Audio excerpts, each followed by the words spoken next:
Hello, everybody. Welcome back to another episode of Till the Whistle Blows podcast. My name is Sam, and I'm brought to you here with another guest again. He was here last week. He's here again. Cary Krongard, how are you doing? Sam, I'm good. How are you? Happy to be here. I'm doing swell. I am ecstatic after this Week 8 matchups. But before we get into that, we have some other news I want to cover real quick, and then we will talk about all of that fun stuff. So, Cary, as I mentioned before we got started here, we're recording this the day of the trade deadline, so some interesting stuff did happen that I just want to go over real quick before we go into the slate of games that happened. Okay, and I haven't followed any of this, so this is probably breaking news to me too. So I just looked it up before we got cracking here. The Chargers trade quarterback Desmond King to the Titans. Okay.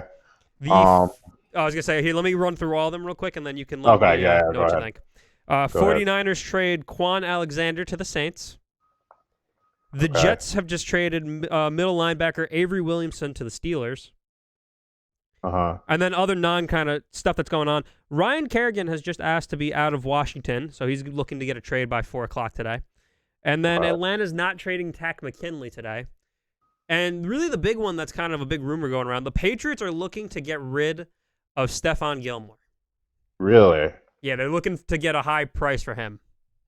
Yeah, so that's out of all those, I'd say that's the most interesting one to me, just because he's probably, when healthy, the top cornerback in the league. And I guess that just signals that the Pats are in full-on rebuilding mode here, right? I mean, getting rid of like your top guy, yeah, that's clearly got to be like all right, we're going to start kind of fixing ourselves here.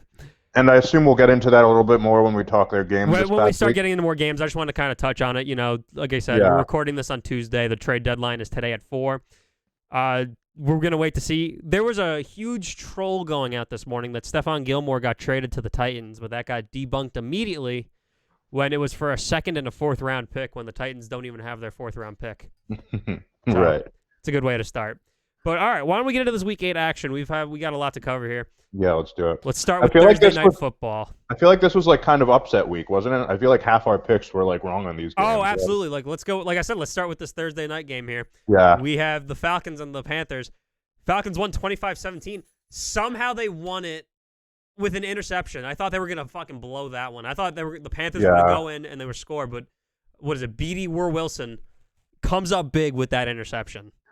Yeah, I mean, good. This is just the Falcons' second win of the season, so a good, not really a surprising game. I mean, we both picked the Panthers just because the Falcons have been on downfall. They are actually terrible right now. They are, but I wasn't surprised to see them win this game. Nothing spectacular, just a solid get back on track win. I mean, Matt Ryan was mostly efficient. Yeah, he was a little sluggish, but we were saying this last week too, like.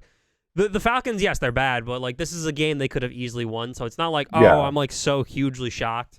Right, and similarly for the Panthers, I mean they're a team that's not, they're going to be up and down. Just that's the nature of their roster right now, and I think they've generally been playing a bit, at least to start the season, above their talent level. So when you're going to have these games where they come back down to earth, and there's nothing too surprising for me. Teddy Bridgewater was out for a bit, for a second this game. That was, I think, a scary moment. Yeah, he had that real cheap shot where he could have been knocked out again. Yeah, he got his bell rung. That was definitely a cheap shot. Although we got to see P.J. Walker, and for those who are sports junkies like you and me, we know that P.J. Walker was leading the XFL in passing yards before it got shut down due to COVID. So he was 1 of 4 for 3 yards. Nothing too exciting from Walker, but I did forget that he was on this team, and that's just an interesting storyline because he played for Matt Rule at Temple. But at the end they missed this extra point to go up 9. So you're thinking, now it's a 1-score game.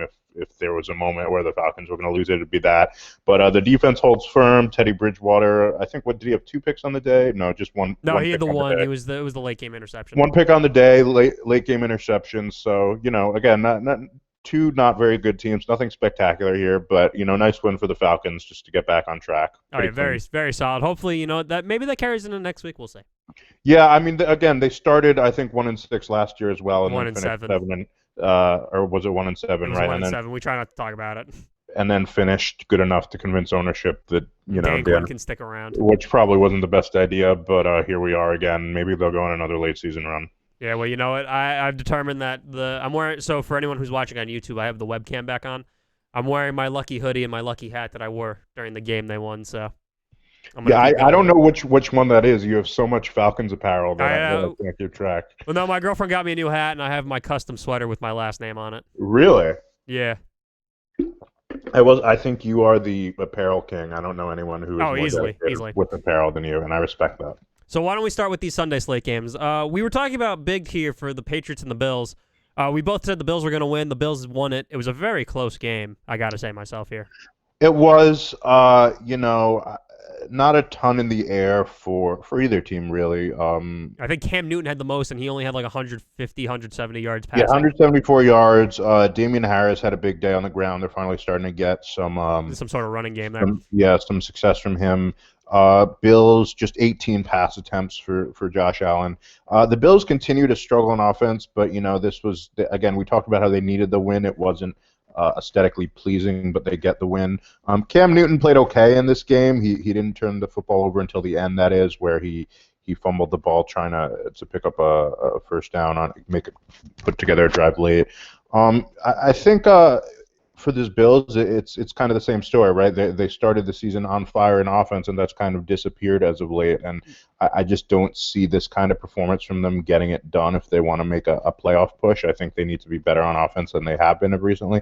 And for the Patriots, I'm just stunned at the turnaround because they start the season. I wasn't following them super closely, but I just remember that Sunday night game where they go into Seattle. They put up I know Seattle's defense hasn't been good, but they put up Cam Newton was on pre-COVID. They put up a solid game on that Seattle game. Yeah, pre-COVID, Cam Newton was on fire. You're thinking, oh, this what a great pickup. This team's great. And now all of a sudden we're talking about Belichick's bad drafts. We're talking about rebuilding for this team. And the big storyline for Belichick and Brady was, could Brady prove that he could do it without Belichick? But at this point, it looks like Brady upgraded. The Bucs are a better team than the Patriots are right now. And they've got work to do. I think Jarrett Stidham didn't come in this game. That was last week he came in, but he doesn't look like he's the future at this point from the small sample size we have. So, nothing really, good win for the Bills. They needed this. They are in good position at 6-2. But if you're a Patriots fan, it looks like it's finally all coming undone. And if you're a Bills fan, I do think you're a bit concerned about what you have on offense. Again, good to see the win, but concerns for both of these teams. It was very concerning. They had a running game, but they need to really work on that passing. What was the point of trading for Stephon Diggs if you're not going to get him the ball? And I know Cole Beasley's still sticking around there too. He's been a good receiver for the Bills since he joined them a few years ago or last year. Yeah, they again upgrade at the wide receiving position for them, absolutely. Again, a low-scoring game, division rivalry, maybe that's the way it is. But again, usually with those divisional games, they're a little tougher. But the Bills definitely kind of had a better, I feel like they have a much better team than this Patriots team right now. Absolutely, and their first 4 games, they're scoring just 27 points in one game and over 30 in the next 3. And then in the next 4 games since that, they go 16 in a loss, 17 in a loss, 18 in a win. Now 24 in a win, a little better, but you'd like to see more scoring. You got to see them come up a little bit. I think that, unfortunately, I do think that movement of the Titans game kind of fucked with them a little bit.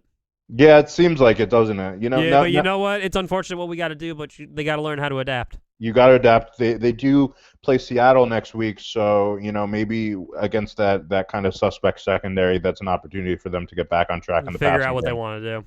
Yeah, I mean, look, this division they're good enough to, they're still 6-2, so they're good enough to get a good seed here. Yeah. But it's not good. It's not going to be good enough to win them a Super Bowl. And this is a team that came into the season with Super Bowl aspirations. So that's the goal if you're a Bills fan. Yeah, they needed to get to that next step. But here's the issue, which we'll get to later. They might not be the front runner for that division anymore. Oh yeah. But we'll get there in a minute. Let's we'll move on to the next one. Little tease there. Little. We'll get a little tease in there because I got a lot for that one. But yeah. The next one, though, this is the big shocker, I feel like, from Sunday. Bengals beat the Titans 31-20. Yes, so the Bengals have struggled this season. They've easily struggled. They've been playing They've been fighting hard, I have to say, with Joe Burrow. I mean, you really got the sense that at some point they were going to have a comfortable game and this was that game. They go out in front and they never look back. They seem comfortably in control of this game for most of the day. Joe Burrow on this day, 26-37, 249 and 2 touchdowns. Gio Bernard, 15 carries, 62 yards. Samaje Perine adding to that production as well.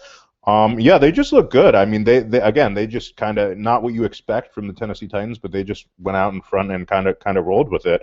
I think T. Higgins is looking like a really good draft for them, especially He considering seems to be stepping up as like a really good receiver for Joe Burrow right now. Especially considering some of the volatility in their receiving core. I was actually, when you were telling me the trades, I was wondering if AJ Green was going to be moved. I'm sure. I thought he would have got moved, but we still have until 4:00, so probably when we're done recording. Yeah, that was what happens. That was one I was looking for because I know he was upset. I know John Ross was upset. John Ross has talent; he just hasn't been able to stay on the field. A lot of the Bengals players here are very upset, but they got a good win against Tennessee.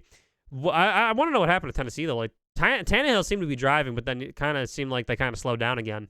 Yeah, so a couple, just to finish off on the Bengals here for a sec. Yeah, T. Higgins, I've been really impressed with him at wide receiver position. He's not going to kill you with speed, but he's just a tough receiver that he's going to get all the yards he can on the play. He's going to get contested. He reminds me of Alshon Jeffrey a bit. It's just you put in the zip code and he's going to come down with it.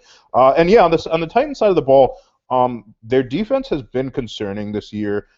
Their offense, it's 100 yards for over 100 yards for Derrick Henry on the ground, but just 20 points.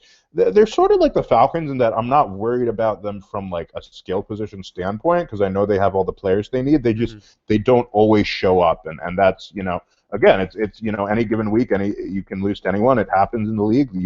They took a week off, I guess here. It's their second loss in a row, but obviously the Steelers are a much tougher opponent than this.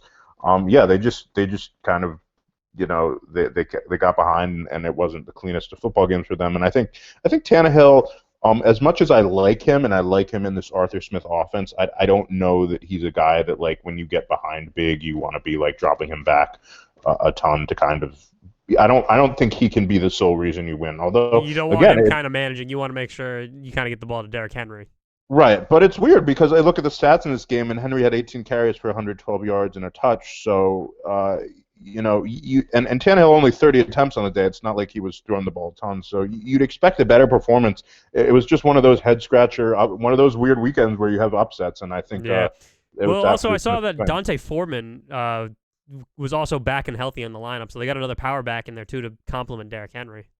Yeah, Foreman 5 carries for 37 yards. Jeremy McNichols here, I don't even know who he is, 4 carries for 49 yards. So they're looking at over 150 yards rushing on the day. But again, just 20 points is not going to get it done. Yeah, they're definitely like a run-first team, but you got to be able to punch it in. You can't just settle for field goals anymore. Yeah, and especially with the struggles they've had at the kicking position. I'm gonna assume it's an off week for them. I still think this is a good team, but certainly. Not a game you would expect this team to win. So they're definitely starting to take a spiral down. They need something to turn around soon. Yeah. So another one that was kind of weird. The Raiders and the Browns. The Raiders won 16-6. They prevented the Browns from even scoring a touchdown at this point. Yeah, this was kind of a sad game, Sam. It really, I got depressed watching that. Yeah, I don't even know where to go with this. I mean, Josh Jacobs, he's been a good draft pick. He had 128 yards on the ground. I think for the Browns, it's the same old story. It's like this offense has just been so inconsistent, especially in the passing game, that I just again, I think everyone liked Baker Mayfield as a prospect, but until he starts to be more consistent, you're gonna struggle here. They have 3 losses on the season, and this is crazy, Sam. In their losses, 6 points, 7 points, and 6 points in each game. And in their wins, they've scored at least 32 points in every game. And they've scored one of those games they scored 49 points, although that was the Cowboys. So just a really up and down season for them on offense. We know they want to run the football. I don't know if Nick Chubb was playing. No, he wasn't. He really was not. He was kind of limited, I've noticed. It was Kareem Hunt mainly. But definitely missing Chubb, missing Odell Beckham, maybe that's hard. Again, the Odell Baker connection really hasn't been going so well, but like that's still a good force to have on the field. Yeah, since you're missing it. Look, at the end of the day, Odell Beckham changes how defenses have to play you because, like Julio Jones, he's one of those guys where you have to have a safety over the top of him, because he can beat you down the field at any point.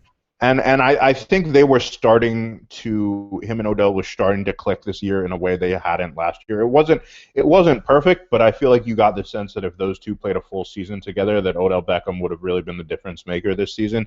So unfortunate to have that injury, and I think you're right. I think that's a good point. I think that's really affected this offense. You look at Jarvis Landry, the leading receiver on this day, and Jarvis Landry is a great player, but he's not an X ISO, right? He's a slot guy.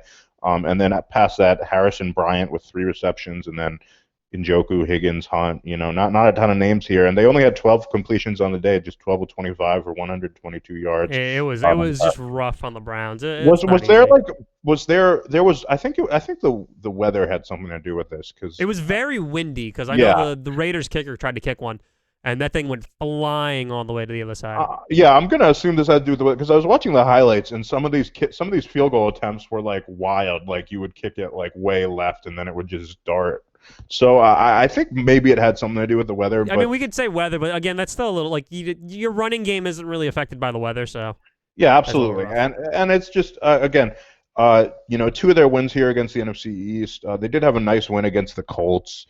They had that but coming off that impressive high-scoring win against the Bengals, which was probably Baker Mayfield's best game of the season. He was incredibly efficient from the pocket, and now they put up, it's a dud against Las Vegas. So I think it's a young team, and they're going to be inconsistent, especially until they find that consistency in the passing game. I don't think they're going to be they're 5-3. I don't think they're going to finish the season like with a horrible record. I don't think they're going to lose every game, but no, they'll definitely kick it around. I think honestly, if you give after the season, hopefully they keep Kevin Stefanski because they seem to be switching coaches on Baker every time. Give him at least a solid 2 to 3 years with Mr. Stefanski here. So this way we could see if maybe he gets that consistency. I would agree. I think Stefanski has him going in the right direction, especially considering what he does for your running game, and we've seen that with coaches from the Shanahan kind of Kubiak school, where it's just an instant boost to the running game. We saw that with Devontae Freeman as soon as Kyle Shanahan came to Atlanta. So again, hopefully this team bounces back. We've seen them, but I think you hit the nail on the head, Sam. I think without Odell Beckham, they're going to struggle. I know they got rid of Callaway at the beginning of this year. Yeah. I guess Jarvis Landry is the next guy for them. But he's got to be the number 1 again, because remember Jarvis Landry was here before Odell. Right. So.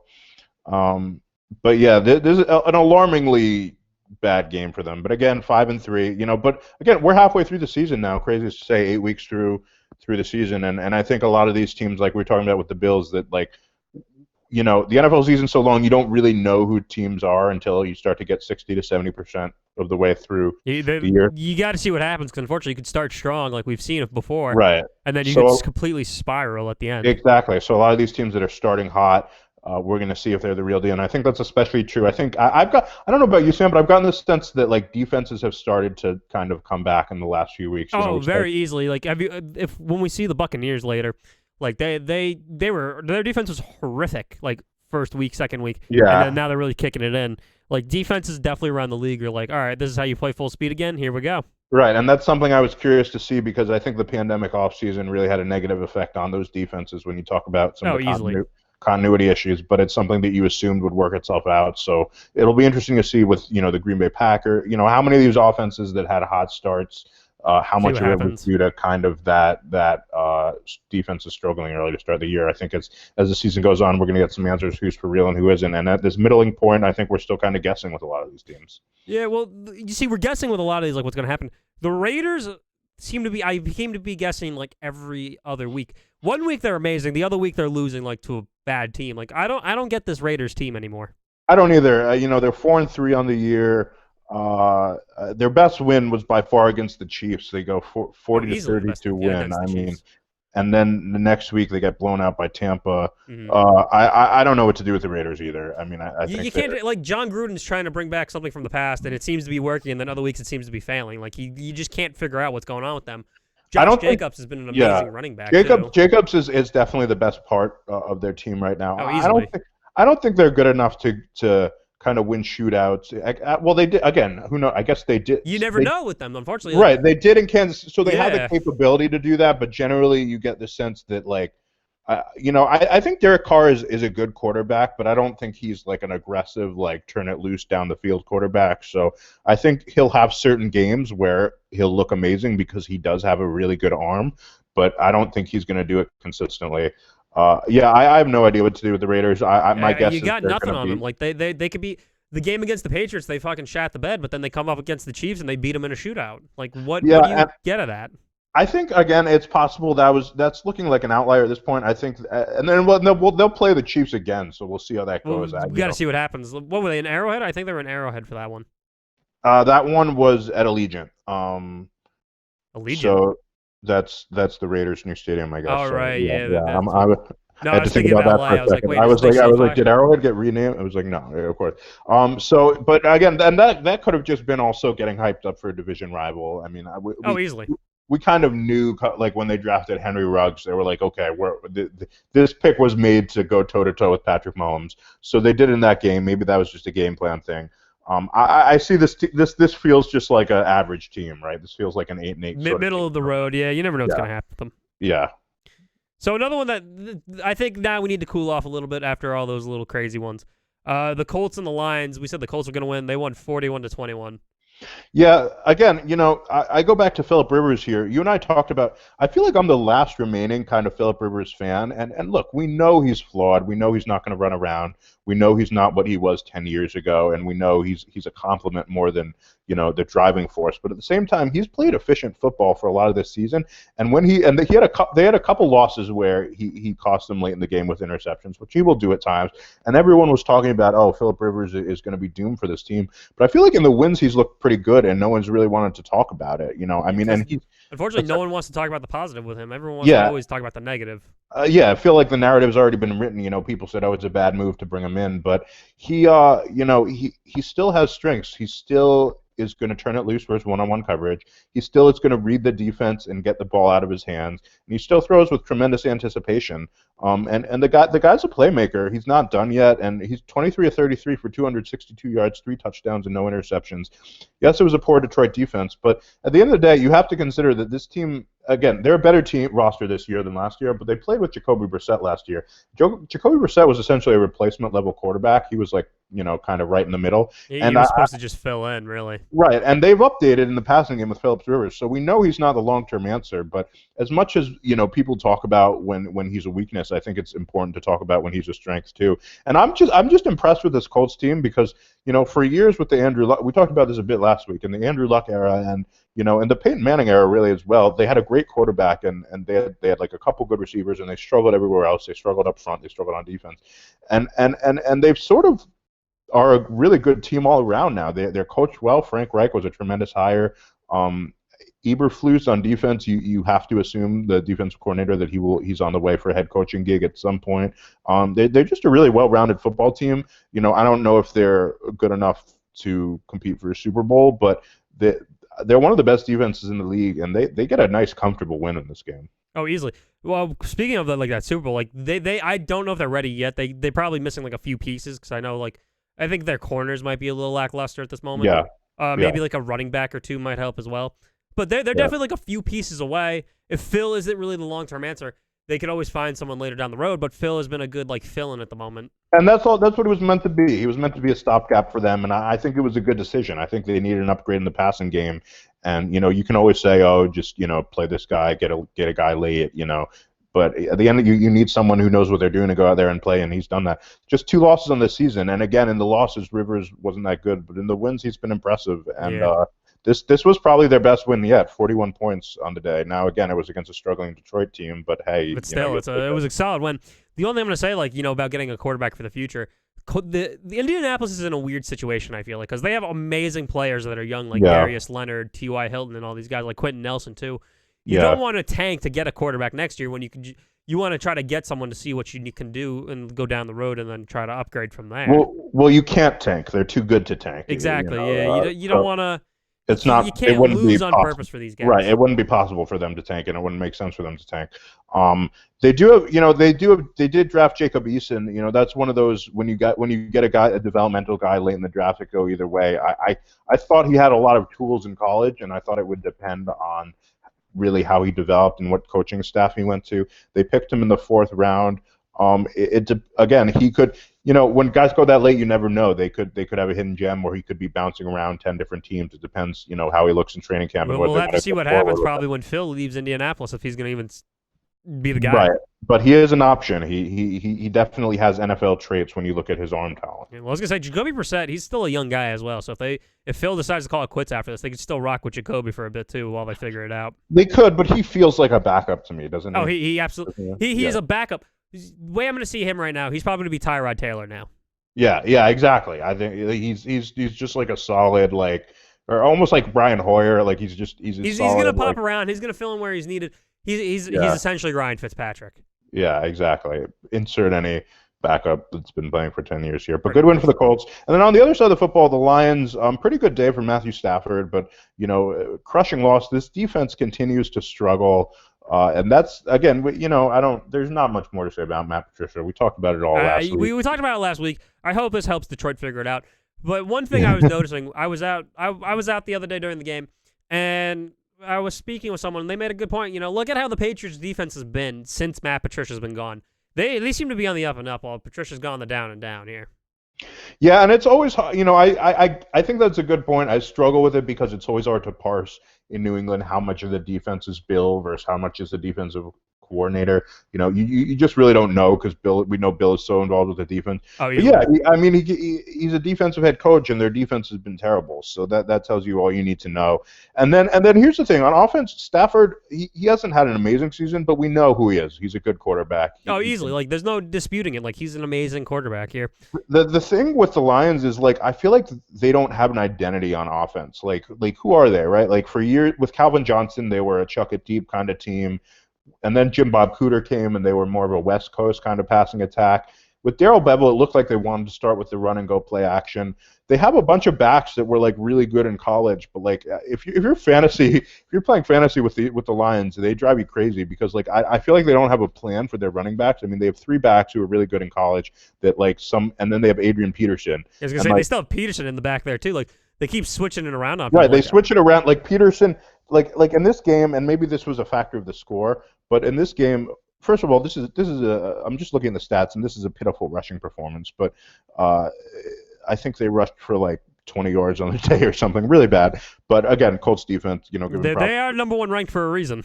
Adrian Peterson, 5 carries for 7 yards. DeAndre Swift, 6 carries for 1 yard. I feel like it's been like that, like week to week. Like 1 week Peterson will have 100, then he'll have nothing. 1 week Swift will have 100, then he'll have nothing. Like I don't know what the plan is with these backs, and I don't know what the identity is of this offense. They need to commit to one running back, make the other one like a situational down back, and then figure out what they're going from there. Yeah. Because you see it with the teams like these multiple running backs, like with the Falcons back then, Devontae Freeman was clearly the main guy, but Tevin Coleman would come in to do the pass catching. In San Francisco, Tevin Coleman's the pass catching one, while they have the other ones who, like Raheem Mostert, really runs it. Like you got to have like those. You got to figure out who the main running back is. And they don't really like throwing it to the backs under this scheme. They did that a lot. Remember when they had Theo Riddick and they were throwing it to him a lot? They used to toss that ball to him all the time. And then Darrell Bevell comes in, and they don't really throw to backs that much. So I don't know. And then both Scarborough, and Kerryon Johnson. I don't know what's going on with them. So it's like they have all these backs that were really good in college, but like we don't know if they're good in the NFL, and they don't know how to play them. Well, the problem is they're not committing to one, so we can't gauge it, because like DeAndre Swift will be one in, he can look good, he'll come back, he looks bad, and then they sub him out immediately. It's just very random week to week. And then I will say the one positive, Marvin Hall had some really impressive. He had 1 catch in this one that looked like. This wide receiving core, you talked about it last week with Kenny Golladay and Marvin Jones. Marvin Hall was doing kind of an impression of those 2 guys in this game. 4 receptions rather for 113 yards. Hawkinson's 70. We're still waiting for Hawkinson to kind of break out here. I mean, he was looked at as kind of the next Gronk coming out of Iowa. Yeah, I'm still waiting to see that. Where's this Gronk attitude he's got? Him and Noah Fant, and Noah Fant was looked at as more of the blocking guy, and I feel like in the first few years, Noah Fant has been the better receiver out of those 2. He really has been, unfortunately. Again, I'm still waiting for that.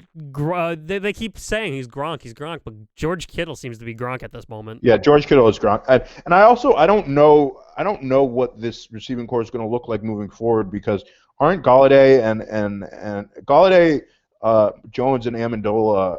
Jones and Amendola are kind of old. I don't know if they're going to bring them back there. I think all these receivers are going into. They're either hitting contract years coming up, or yeah, they're going to be soonish. Amendola, I think, is going to retire probably sometime soon. Yeah, they're going to let at least one. They're going to lose at least one of these guys, if not two or three. And then Jesse James just won. I didn't even realize he was on this team. So he is. Just no identity on offense for the Detroit Lions. Oh, easily not. Unfortunately, I feel bad for Jesse James. I think he lost all his confidence after that Patriots game. That was I was so mad, Sam. I think everyone was. It's like, why is it always the Patriots that get these breaks? It was so frustrating. Speaking of divisional games, though, we're going to go back to a little bit of the craziness. The Vikings beat the Packers 28-22. Jesus Christ, Dalvin Cook, 4 touchdowns on the day. That's goddamn amazing. Dalvin Cook's a baller. And let me pull up the stat line here.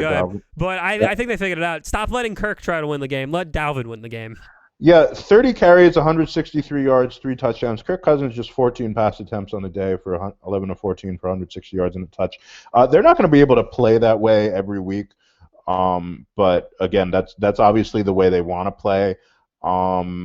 This is where you start to get concerned about the Green Bay Packers because they lose. I think 2 weeks ago was the Tampa game, right? Or no, they had Houston. No, it was they lost Tampa, beat Houston, and then they lost to Minnesota right now. Yeah, I kind of keep forgetting Houston exists this year.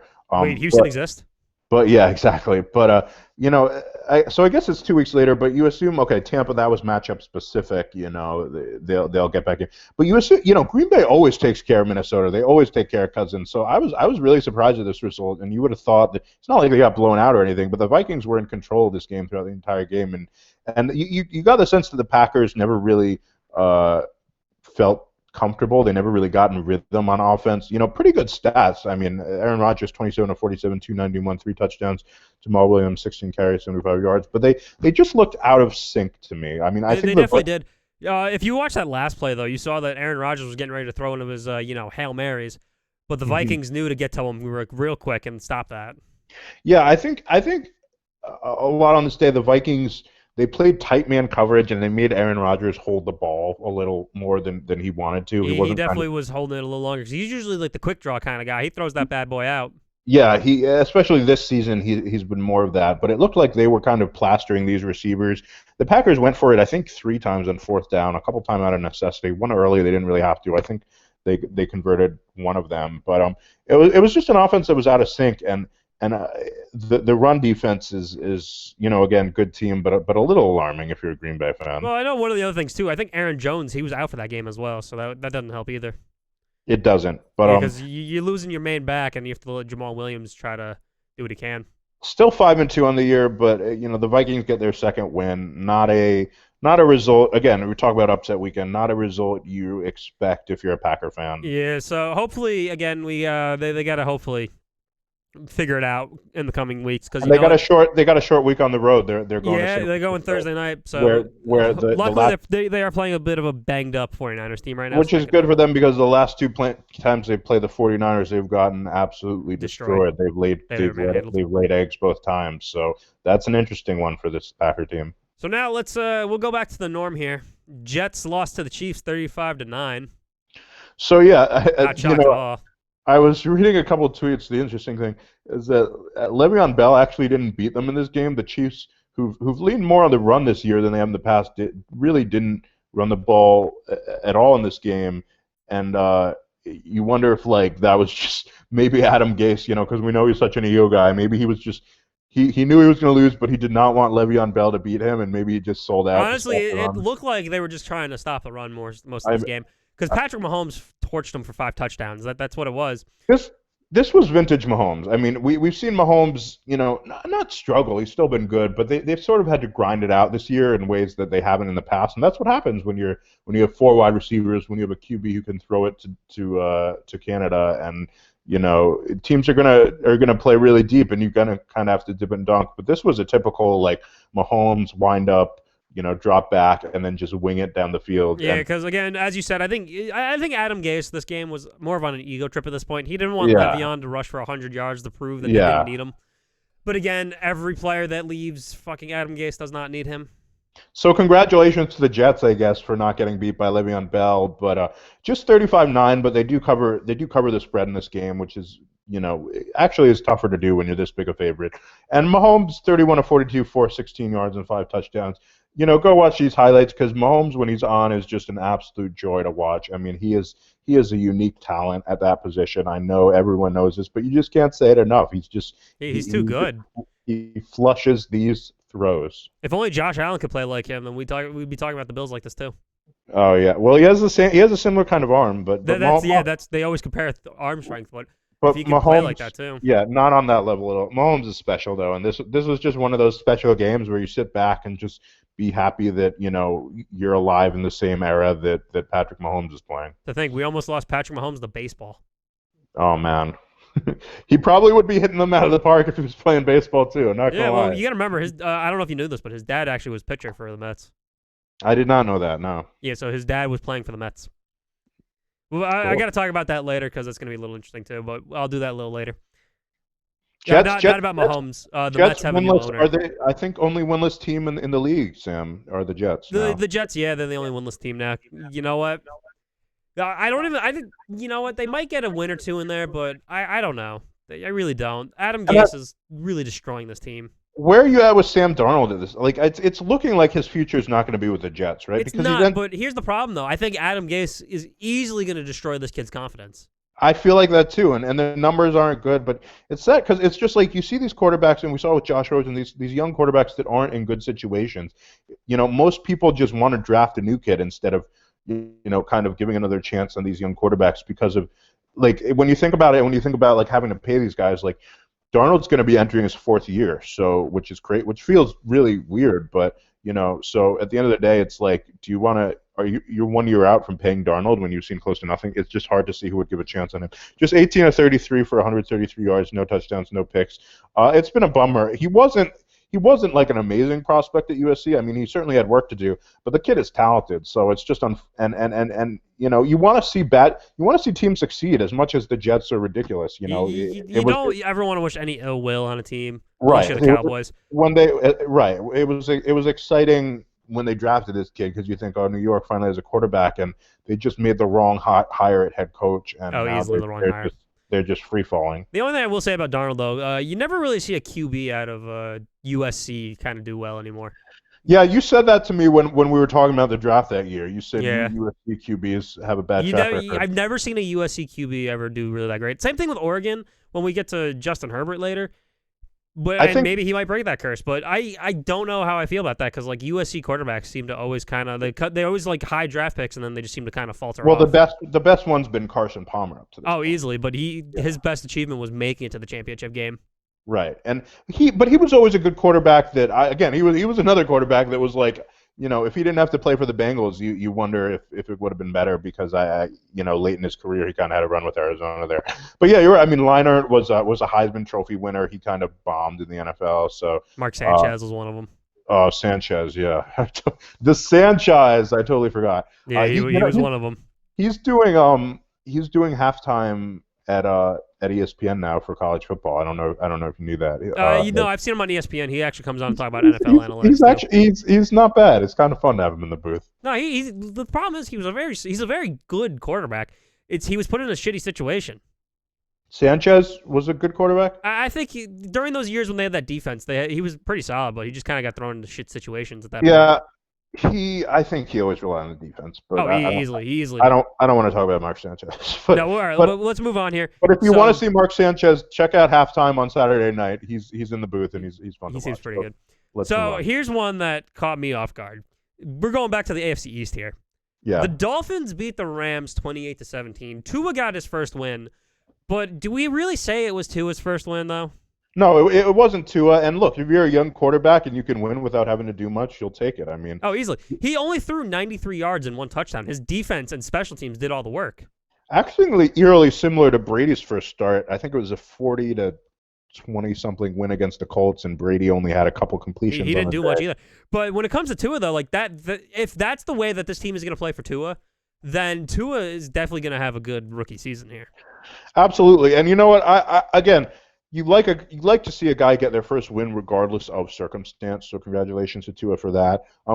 Again, you can't really judge much of this game. This was the defense and special teams. Oh, easily. I would love to see Tua.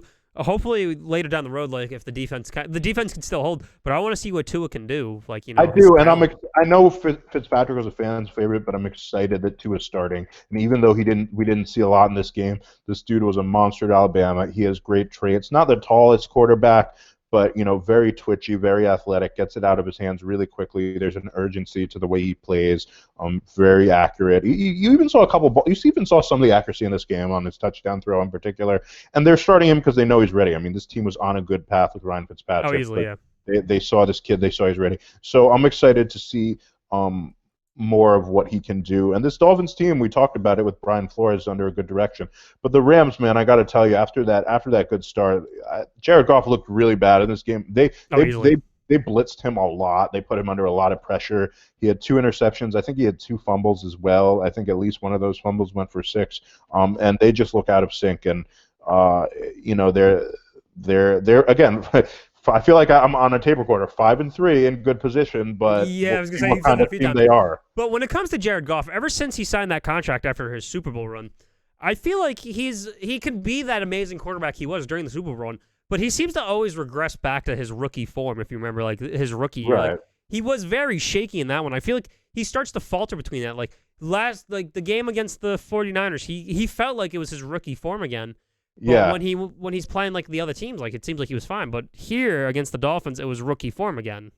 He's just really a rhythm quarterback, Sam. He needs to be in rhythm. Easily. He needs to hit his back step and have his first read open. And when he does, I think, and the offense is rolling and they're going with tempo, I think he can be very good. But he in his career, he hasn't been good under pressure, and you saw some of that in this game. I mean, they're getting free rushers on him, and it didn't look good. I mean, it was not a good week. We'll see if they can bounce back. I don't know who they have next week, But yeah, I'm with you. I think it's ever since that Super Bowl year where it was Sean McVay's.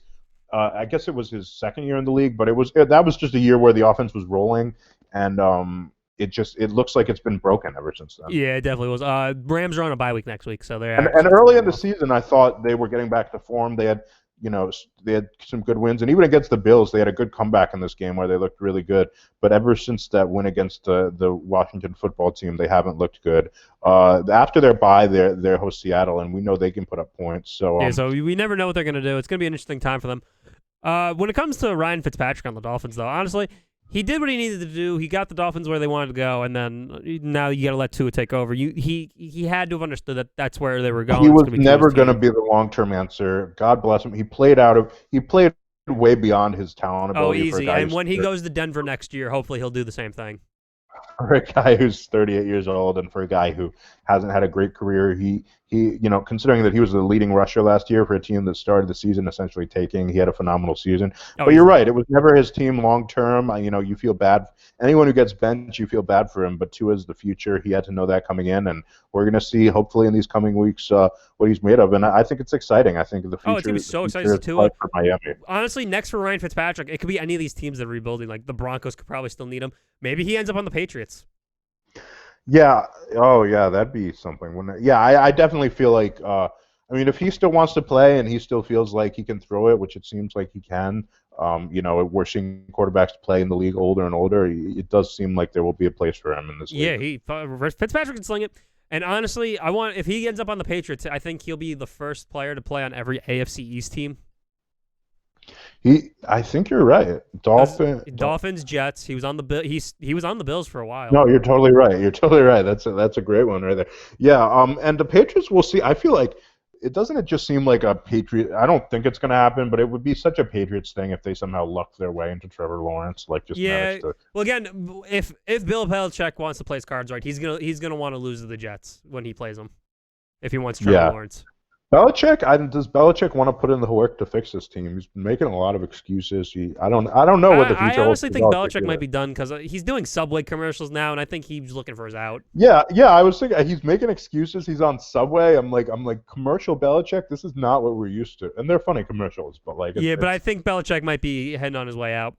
It was just interesting because I always assumed he'd end it with Brady, and the fact that he was willing to get to kind of turn his back on Brady made you think, oh, he's talking about the future. But again, you don't really know what losing is like after winning in all those years. And we'll 20 see. Years old. He only had like one bad season. And it might not taste good for Belichick. He might look at this and say, you know what, I don't want to be a coach of a rebuilding team, and that would make a lot of sense. Yeah, maybe we see Belichick go to another team.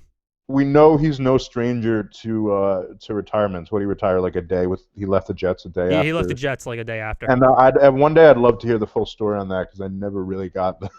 He didn't want to be there. But was there a coach that? We'll have to look it up later after the podcast. Yeah. There's got to be something there, but yeah. All right, so more divisional football here. The Steelers beat the Ravens 28-24. We actually said the Steelers were going to win that one. But I wouldn't have been shocked if the Ravens won it. It did go either way. Lamar, I feel like, had a very iffy day on that one. Yeah, kind of not horrible, but not a great day for Lamar. This was a great game. This was game of the week, and probably a game that should have been either in the 4:30 slot or the Sunday night slot. It should have been flexed out. Yeah, I don't know what they were doing putting this game at 1 o'clock, but probably two of the best defenses in the league, and probably two of the best teams in the AFC. Yeah, I'm with you. Lamar Jackson. He's had a kind of, again, not horrible, but not a great year, kind of a spotty year, especially compared to how sharp he was last year. Now, we knew they were going to regress, but a big question for the Ravens I had coming into the season is what is this offense going to look like, right? Like, because we know they were essentially a college offense last year. Oh, easily a college offense. With all the deception, and we knew defenses were going to wise up to that. So are they going to be a little bit more traditional? They're still going with a lot of the pistol looks, but like we saw them in the playoffs, right? Like, what's going to happen when they have to be pass first, when they're from behind. I thought, Lamar started 0-2 in the playoffs, and I thought, he was kind of unfairly criticized for those games just because, it's the playoffs, teams are going to want to step up harder. Size. But we have a bigger sample size now. We saw them struggle against the Chiefs, and again, not a horrible day for Lamar, but not just 13 of 28, 208 yards, 2 touchdowns, 2 picks. One of those was a pick six. I think it's an issue for them at this point. That when they play their game, when they go out with a lead, when they're running the football, they're as good as anyone. When they play from behind and play these better defenses, they struggle. And I don't think their team's really built to play that way either, because they don't really have a number one guy at wide receiver. When you look at their wide receiving core, they're really more about. Last week I was saying they should sign Antonio Brown. They're really more about the tight ends. Mm-hmm. So, I just think Lamar, look, he's still a young player. I think he has to do what, a lot of non-mobile quarterbacks have to do, which is just kind of forget about your legs and learn when your first read's covered, learn to read it out.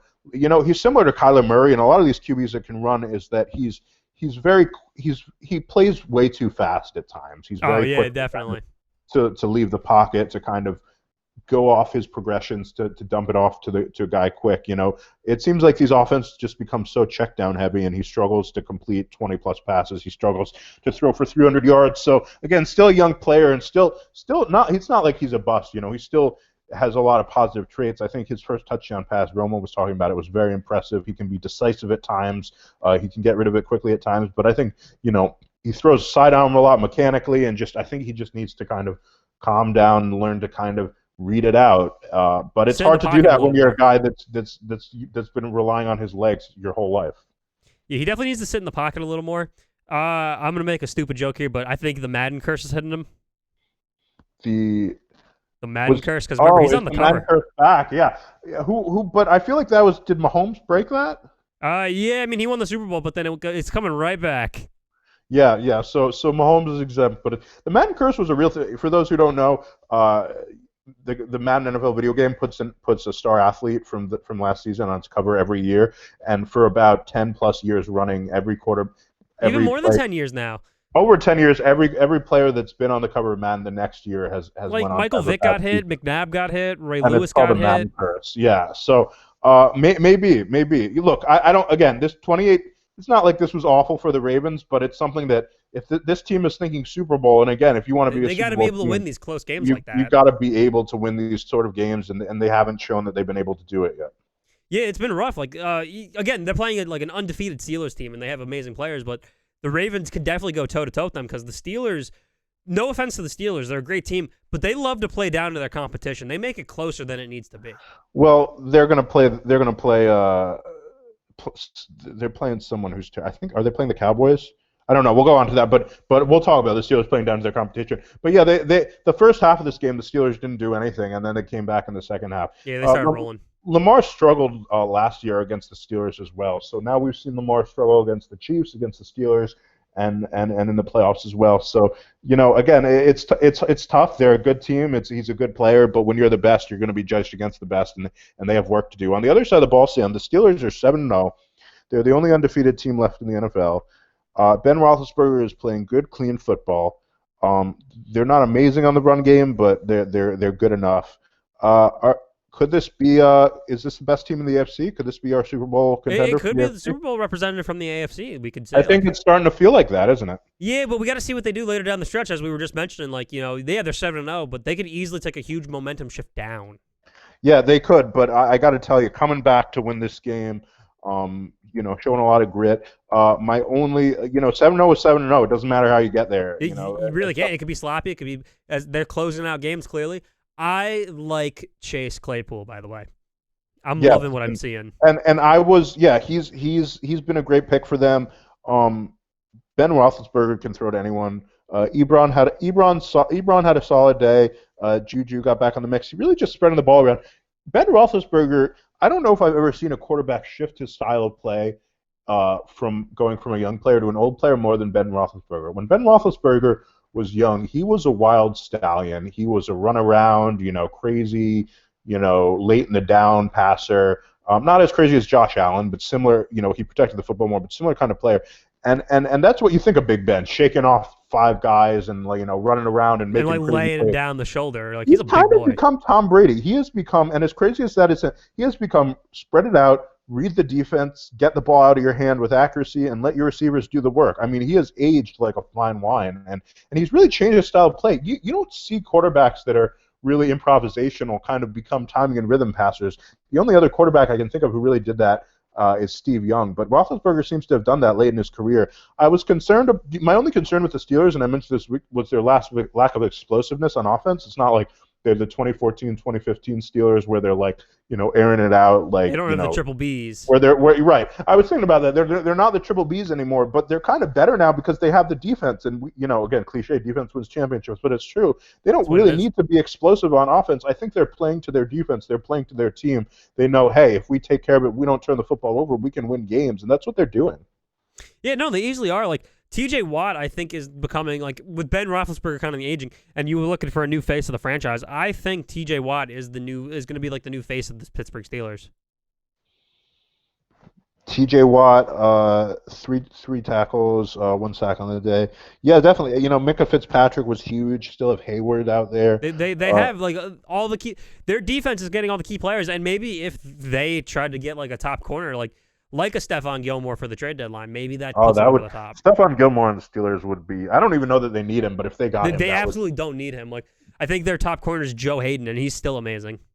Yeah, it's just good to see them playing Steeler defense again because they hadn't been doing that for years. But it kind of feels like a throwback, kind of Bill Cowher kind of Steelers, and they're grinding it out. But they're playing good, efficient football. They're not turning the ball over. They're tough on defense. And I'm just, again, we talk about Drew Brees and how that defense has let him down. It's good to see when you see an older quarterback and you see the defense right. You have finally them getting the team they deserve. I think the sky's the limit for the Steelers team. Oh, it easily is. They could go. They could easily win the Super Bowl this year. Yeah. They could be the best team in the AFC right now. Oh, easily. All right, let's start. Last note on the Ravens. J.K. Dobbins had a great day. This dude is explosive. They still, I talk about, they struggle when they can't run, but including Lamar Jackson, they had over 200 yards rushing, so they're still going to run the ball. They still do solid. Mark Ingram is still a good running back out there. Ingram? I think they got rid of Ingram. Is he still? No, he's still there. Mark Ingram Jr. Oh, you're right. Okay. He Gus Edwards. But yeah, J.K. Dobbins was explosive, and he's a threat to score at any point in the field, and he was that at Ohio State too, so he was a great draft pick for them. But yeah, I think if they do want to improve, I think they need a number 1 wide receiver because they don't have one right now. Yeah, well, let's see what happens with Des Bryant. He's on the practice squad right now. Maybe if they get him back to football for him. Yeah, maybe that's why they signed him. You told me that, and I was very confused. I was like, what are they doing with 60-year-old Des Bryant? But they don't have a number 1 receiver, so maybe they give him I don't think Hollywood Brown is the number 1 receiver at the moment. No, he's a speed guy. He's a compliment, and he's a phenomenal. But their leading receiver on the day is Willie Snead, and he's not. That's not going to. No, so hopefully, if Dez Bryant gets to football form, he will be on active roster, and he could be that deep threat that they need. The question is can he still? What does he have left in the tank? Can he still easily? Run? That's why he's on the practice squad. He's not on active roster. After he left the Cowboys, no one really wanted him. Well, he went to the Saints and he tore his ACL day one. That's true.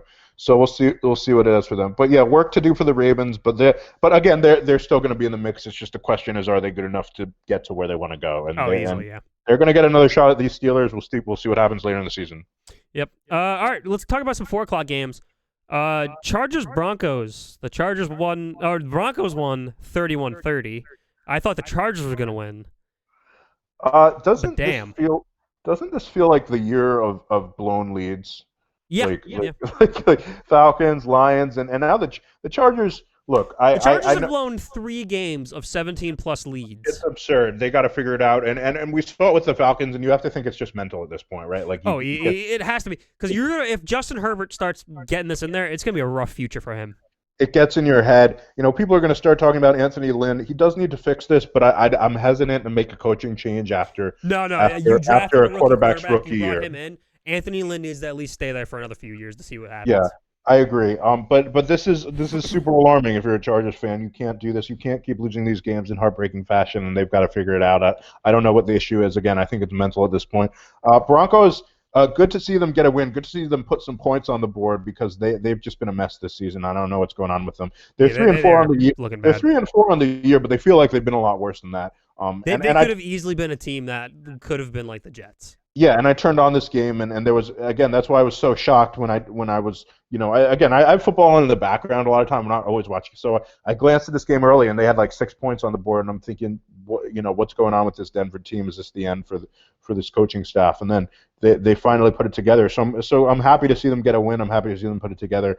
I'm still not really sold on Drew Lock. I do not think Drew Lock is the answer. 26 out of 41, 248 yards, 3 touchdowns and 1 pick. Again, a good day for this team, but again, how much of that is we know that the Chargers blow leads. They have a lot of talent at the skill player position if there was some way they could put it together, but we haven't seen enough from Drew Lock. And he's a talented kid. He's got a big arm, but he was very raw coming out of, I think it was Missouri. So it was kind of a question mark, and you felt good with these weapons in Pat Shurmur's offense. But a step forward for him today. Again, you'll take the win, but we need to see them do it against better competition. On the side of the Chargers, again, it's just a mess. It's not looking good. They're blowing leads. Defense needs to step up again. On the Broncos side of things, though, I don't think Drew Lock is the answer. I think they need to try again. But the one issue I have with them picking their QBs is they're letting John Elway pick the QBs, and he definitely has a type when it comes to the QBs he wants. I do think I don't think we've seen enough from Drew Lock, but I don't think you can him yet. I think it's a little. I think you maybe, like you said, maybe bring in a veteran and let them battle it out in camp and see who wins. Yeah, he needs that competition because right now Drew Lock has only fought against his backups and Blake Bortles. Right, so kind of future up in the air. He's a talented kid, man. The guy can sling it, but he hasn't been really good up to this point. And then, man, Justin Herbert, he's so impressive to watch. Did have 2 interceptions on the day. He's a rookie. That's going to happen. 29 of 43, 278 yards, 3 touchdowns, 2 picks. Again, we talked about this last week, but it's worth repeating. This is not who he was at Oregon. He was an inconsistent player at best, and he has been a phenomenal quarterback in the NFL. It looks like he has a really bright future, even though the Chargers are in 2-5. He has not been he's probably been the best player on their team. And he just drops back, and he's kind of a throwback. He throws it down the field, the seams, the posts, the back shoulder throws. He's getting it where it needs to go. He is not afraid to let it rip. With him is hopefully he doesn't turn into like Marcus Mariota. And how so? Well, Mariota definitely had like a good beginning few years, and then he kind of fell off a cliff later down the road. Yeah, and Mariota, I think, struggled with injuries. I think that was a big part of it. But the thing is, the arm talent is like he's so much more talented than Marcus Mariota. No, he is, but it's like I was watching that a little bit, and Herbert's getting hit a few times, like a lot. So yeah. But you have to be impressed with what you're seeing his rookie year. Oh no, that's absolutely impressive. I feel like he's sort of like he got a lot of trash because he's a throwback guy, these tall, big arm guys, and he's the kind of guy like Mel Kiper guys like, Twitter guys don't. And I think it's kind of either way with those guys, and you're seeing a lot of those guys, it's kind of a toss-up as to what they'll become in the NFL. And I think this is what the Bills hope, not that he's like a bust or anything, but this is kind of what the Bills hoped they were getting with Josh Allen. And Josh Allen has been erratic, and until this year, he hasn't been a good deep ball thrower. But, man, Herbert is just flushing these deep throws. He is killing it. But, again, if he's going to keep getting hit like that, he's going to get a bad injury, and it's going to fuck him up. Yeah, they need to shore up the team around him, but man, I mean, watch some highlights of this kid if you haven't. Again, it's not a big media market, right? The Chargers, bigger now that they're in LA, but still, if they're playing second fiddle to the Rams. If he was quarterback of the Dallas Cowboys, he's all we'd be talking about right now, his level of play. So I am a Herbert fan. I'm all in. I wasn't in college. I didn't think it was a bad pick, but I don't think anyone thought he'd be this good. No, I don't. I remember the projections. He was probably gonna be around pick 20. Yeah, and I think that if they knew he would be this good, they were planning on Tyrod Taylor starting a lot longer, and then he came in and it was kind of like, whoa, I think we got something here. We got to roll with it. Yeah. All right, Saints Bears 26-23. Yeah, not a ton to say about this game. The Saints struggled on offense early in this game. That didn't surprise me. The Bears are a good defense. They've struggled on the road against the Bears in the past. Mm-hmm. Cairo Santos is starting, shout out Tulane. He's starting to be an effective kicker for this team. He's definitely he saved that game for them to bring it to a clutch 51-yarder to tie it up. So maybe, Eddie Pinheiro gets healthy. They may stick with Santos. Pinheiro could be on the way out.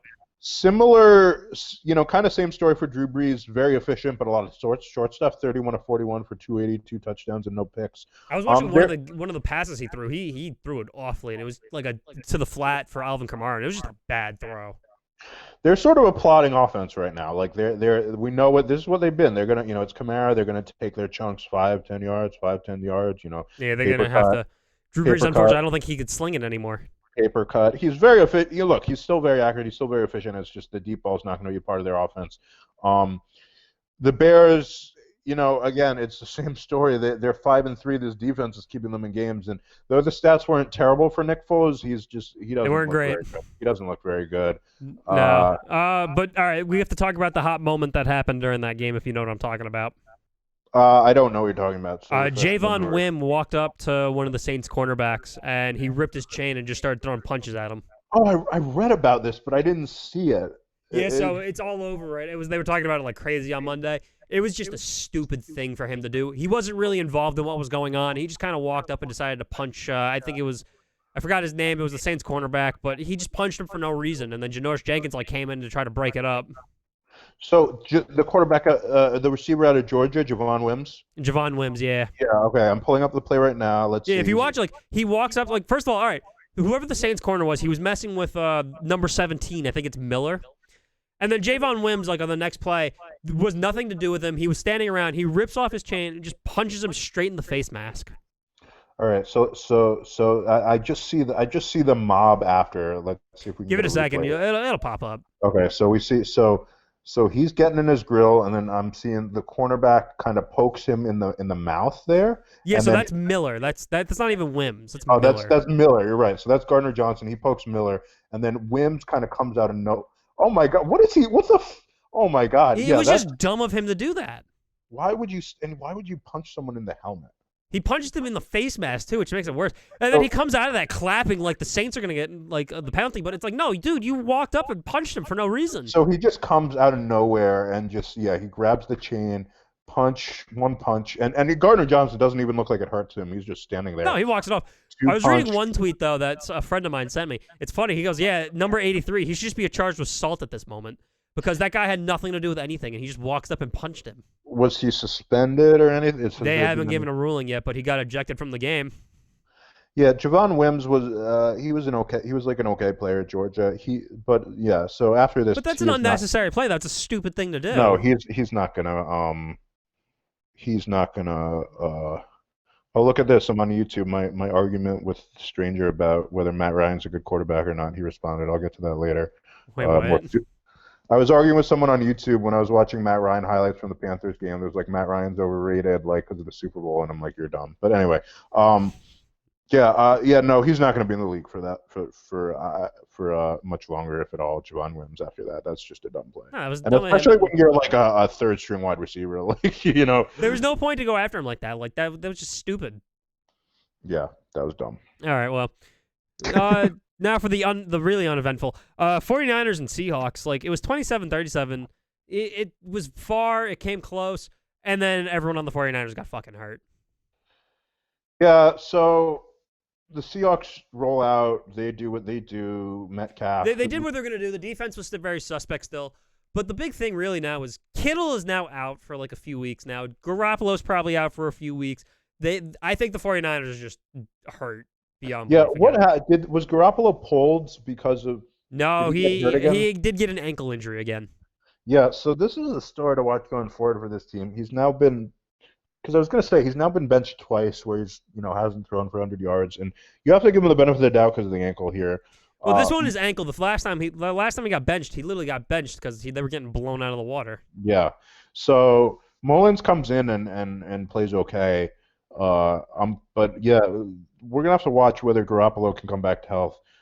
Because he's probably the most suspect part of this team right now, as much as I hate to say it. Yeah, but honestly, it might be time to kind of, like, with Kittle out, Bosa's out, Raheem Mostert's out, Tevin Coleman might be out, Deebo Samuel's out. It might be time to deactivate Garoppolo and just kind of chalk it up as a loss at this point.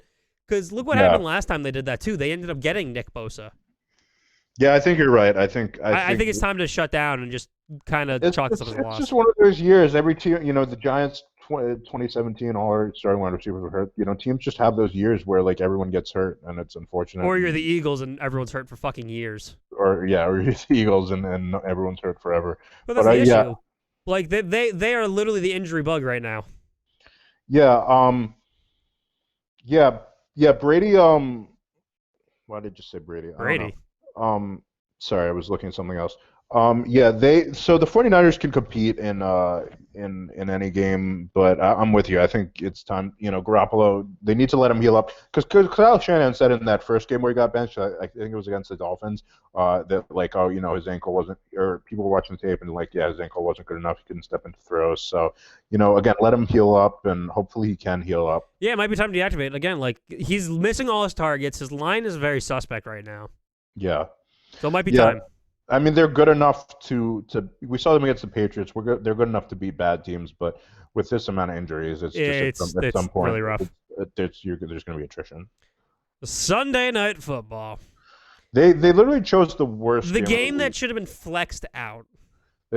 So I was really, because I think scheduling's been horrible this season. I think for years Sunday night football they haven't been giving them good games. Thursday night and Sunday night seem to be kind of getting the bad ones. Yeah, Thursday night just shouldn't exist. Sunday, it seems like they've been putting all the good games at 4:30 now, but yeah, I feel like we're getting the same teams every weekend in primetime. We're getting Cowboys, we're getting the NFC West, but I actually read up on this, and the flexible scheduling is not as flexible as you think.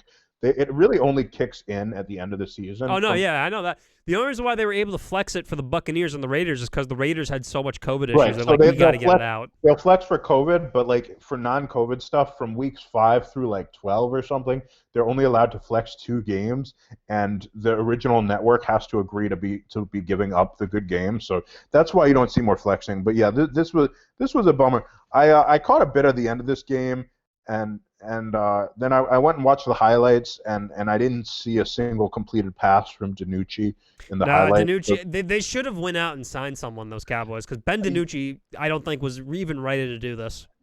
He wasn't. I was surprised that they didn't, and I think they thought. I guess Andy Dalton's coming back next week, and they just thought, okay, we'll just get through this week without something. What happens when Dalton gets fucking smacked again, though? You got to get someone.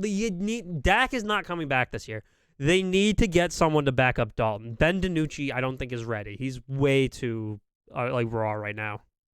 Yeah, he was kind of fun bad though. He had an interesting throwing motion. He's an interesting quarterback, but if the Cowboys are really serious and they want to actually win games, they need to go out and get a backup quarterback.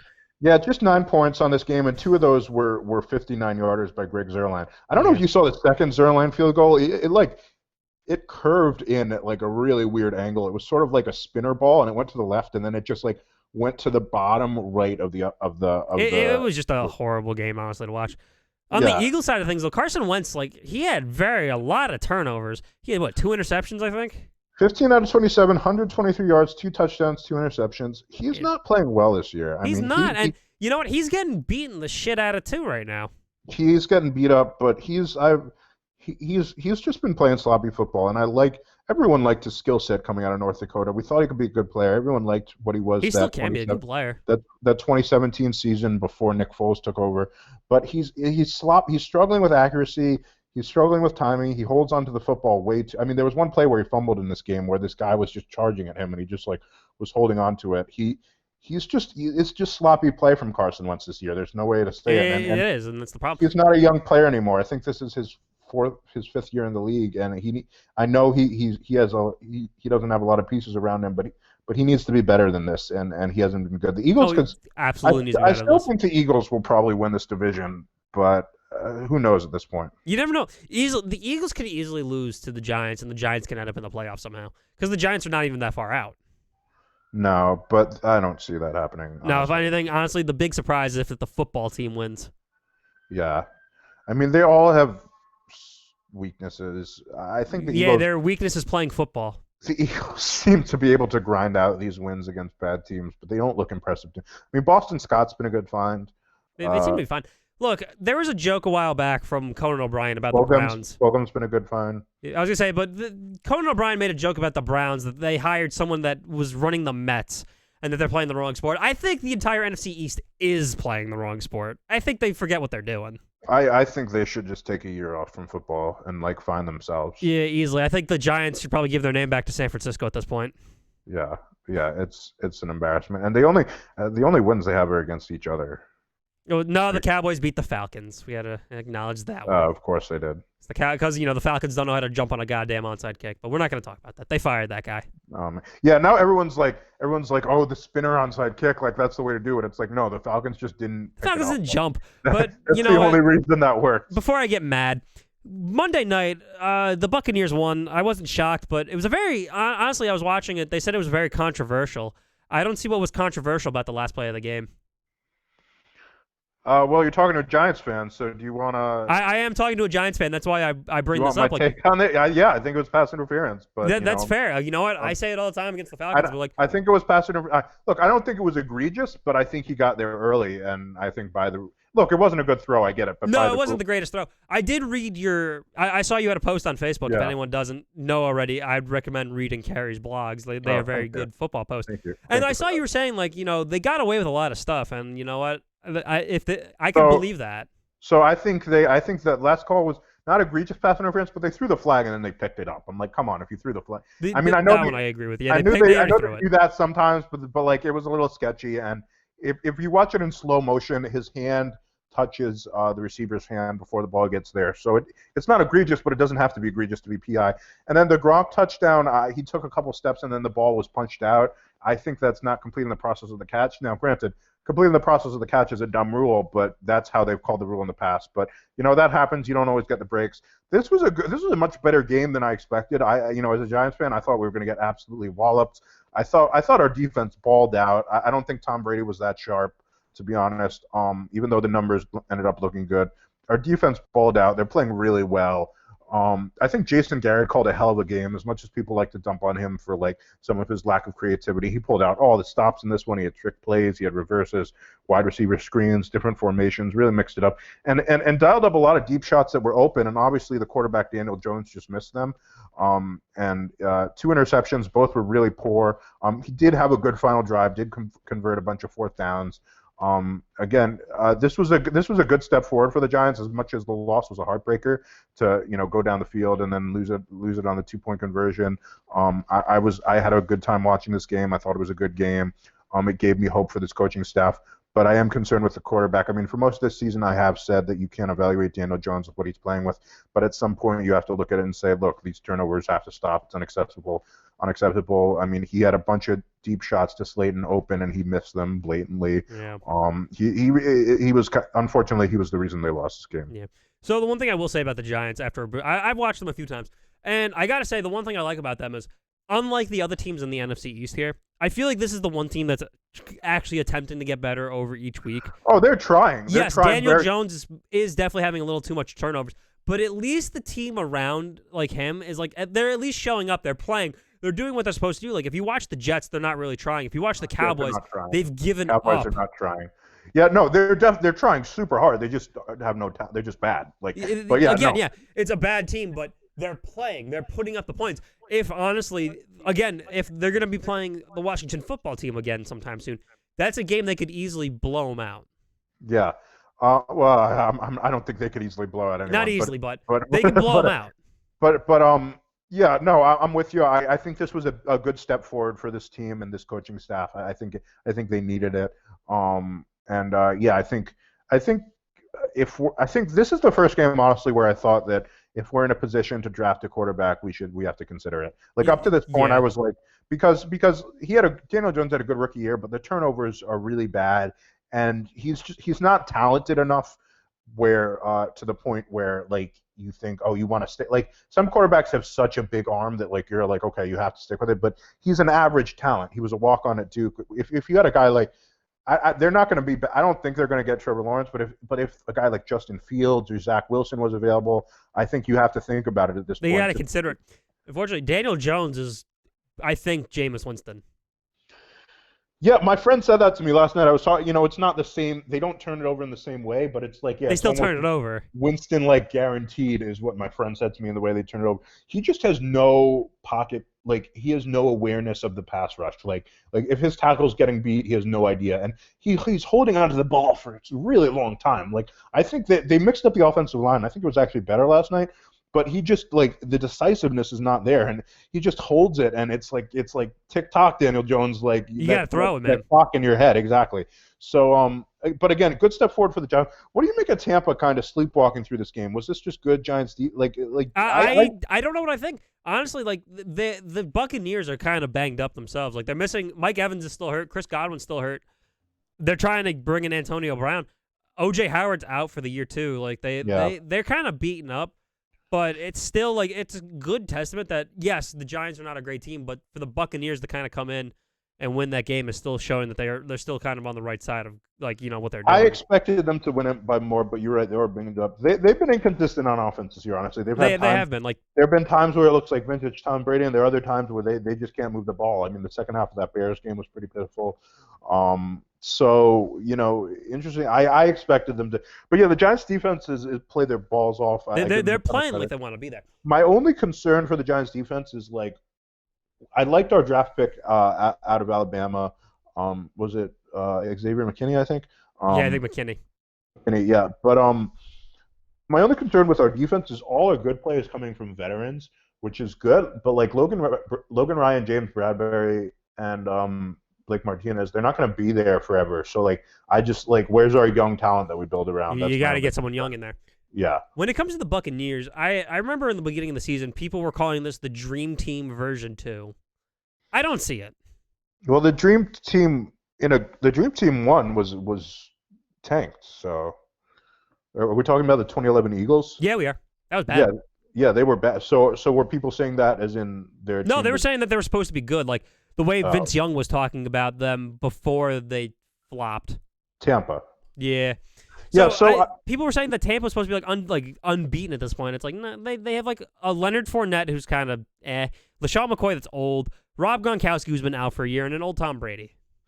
Yeah, I think I think their defense has a chance to be special if what they did in the Packers game is something that they can sustain. I think that's really where this team, this team's strength is. They get Antonio Brown next week. We'll see how that goes. I think it was a bit of a desperate move, and I think teams that have signed Antonio Brown in the past, I think he's kind of a cancer for your locker room. That's my opinion, so I'm not optimistic about that. But we got to see what happens. I don't know how it will play with the other receivers in that room, but we'll see what happens. He gets to start next week, I think. Yeah, he does. When it comes to that defense, honestly, I feel like the Buccaneers, this is their one shot, really, because their entire team is old. Yeah. I mean, they're 6-2 on the season now. Yeah. They've been putting up a lot of points. Next week's game's a big one. We finally get a good matchup for Sunday night, which we'll talk about in a bit. Not the toughest of schedules, but they've showed up for some big games. But their schedule is actually, I'm actually looking at it, it's pretty favorable after the Saints game. I mean, they've got a few easy games coming up. Yeah, they host the Chiefs will be a tough one, but Minnesota play Atlanta twice. I was gonna say they still have the Falcons twice at Detroit. I mean, so I think they're in good position here. All right, well, why don't we get into our Week 9 picks here now? So I've got all the list of the games right here.